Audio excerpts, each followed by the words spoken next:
Look at this pile of black gold. This is some of the most potent, nutrient-dense fertilizer you can possibly get your hands on, and just 15 minutes ago, the container that made this was sitting in a hardware store aisle collecting dust. Today, I am taking this ordinary, cheap, 5-gallon plastic bucket that cost me exactly $5, and I am going to transform it into a self-sustaining infinite fertilizer factory that fits right under your kitchen sink. By the end of this video, you will have a fully operational system that eats your garbage and spits out premium plant food, and we are going to build the entire thing in less time than it takes to watch a sitcom. We aren't just drilling holes in plastic today. We are building a living ecosystem that will save you money on fertilizer for the rest of your gardening life. The first step in this transformation is what I call the air raid, because if we don't get the ventilation right immediately, we aren't building a farm, we are building a coffin. Worms are living creatures that breathe through their skin, and in a sealed plastic bucket, they will suffocate faster than you can imagine. Grab your drill and a 1/4-inch bit, because we need to aggressively modify this bucket to mimic the airflow of natural soil. I am starting at the very top of the bucket, right under the rim. I'm drilling a ring of holes all the way around the circumference, spaced about 2 inches apart. These upper holes are critical because heat rises. As the compost breaks down, it generates a small amount of heat, and without this upper exhaust vent, that warm air gets trapped, condensation builds up, and your worm farm turns into a swamp. We want a constant, passive airflow that pulls fresh oxygen in and pushes stale, warm air out. Do not be shy with these holes. The more air exchange we have, the happier your worms will be, and the less this bucket will smell like rotting trash. Now, flip the bucket over because we need to address the drainage. This is the part where most DIY worm farms fail. If liquid pools at the bottom of this bucket, your worms will drown, and the contents will go anaerobic, creating a foul, sour stench that will banish this project from your house forever. I am drilling at least 10 to 12 holes distributed evenly across the bottom of the bucket. This ensures that any excess moisture, what we call leachate, can freely drain out. When you actually set this up in your home, you will want to place this bucket inside a simple plastic tray or a saucer to catch that runoff. But the bucket itself needs to be as porous as possible at the bottom. Think of this bucket not as a container, but as a sieve that holds the solids while letting the liquids pass through. With our structure modified, we move on to the second phase, which is constructing the bedding buffet. You cannot just throw worms into an empty plastic bucket and expect them to thrive. They need a habitat that mimics the forest floor. The bedding serves two purposes. It is their home, but it is also a secondary food source. I am using plain brown corrugated cardboard for this because it is free, and worms absolutely love the glue that holds it together. I am tearing this cardboard into small, manageable strips, creating a fluffy, carbon-rich base layer. You want to avoid glossy paper or cereal boxes with heavy colored inks, as those chemicals can irritate the worms. We want clean brown carbon. This dry cardboard is useless on its own, so we need to hydrate it. I am soaking these strips in a bowl of water until they are completely saturated. And then, this is the secret, I am wringing them out like a wet sponge. You want the bedding to be damp to the touch, but not dripping wet. If you squeeze it and water runs down your arm, it is too wet. If it crackles, it is too dry. This moisture balance is the difference between a thriving colony and a mass exodus of dried-out worms. I am fluffing this damp cardboard up and filling the bucket about 1/3 of the way full.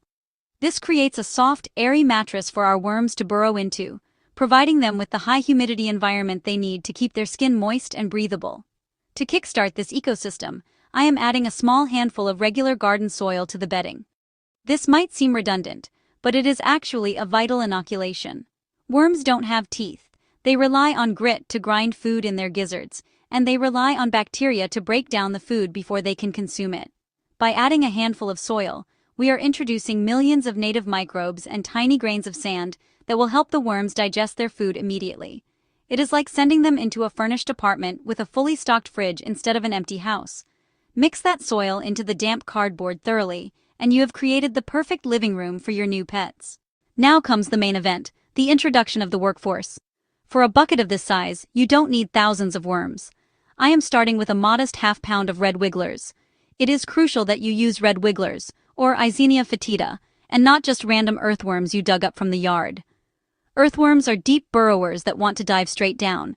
If you put them in a bucket, they will hit the bottom, panic, and die. Red wigglers are surface dwellers.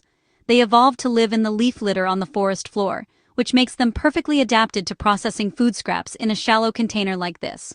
I am gently placing them right on top of our prepared bedding.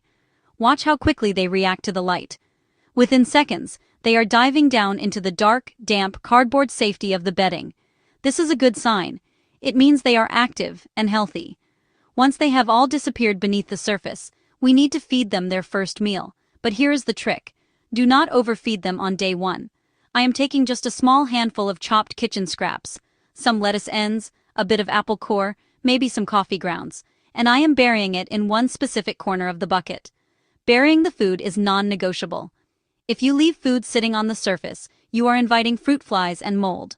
By burying it, you are putting it right where the worms are and keeping the surface of your bin clean and odorless. We are almost done, but there is one final layer of protection we need to install. I call this the shield. I am taking a few sheets of dry newspaper or a piece of burlap and laying it flat across the very top of the bedding.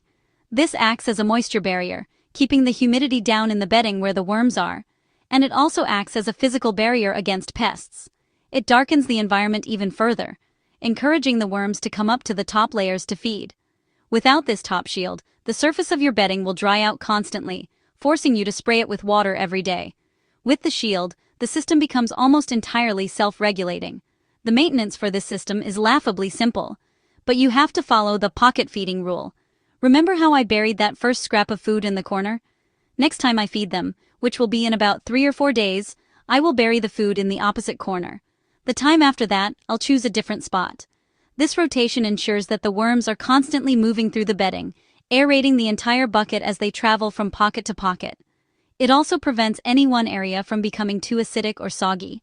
If you ever open the bin and it smells sour, stop feeding immediately, add more dry cardboard, and let the worms catch up.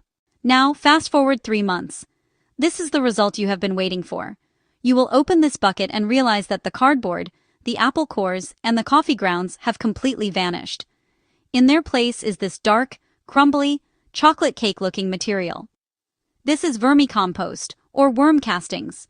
It is teeming with beneficial bacteria, enzymes, and plant-available nutrients.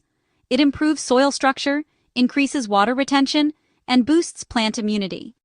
And the best part? You made it for free using trash. To harvest it, you don't even need to separate the worms by hand. Just push all the finished compost to one side of the bucket and fill the empty side with fresh bedding and food.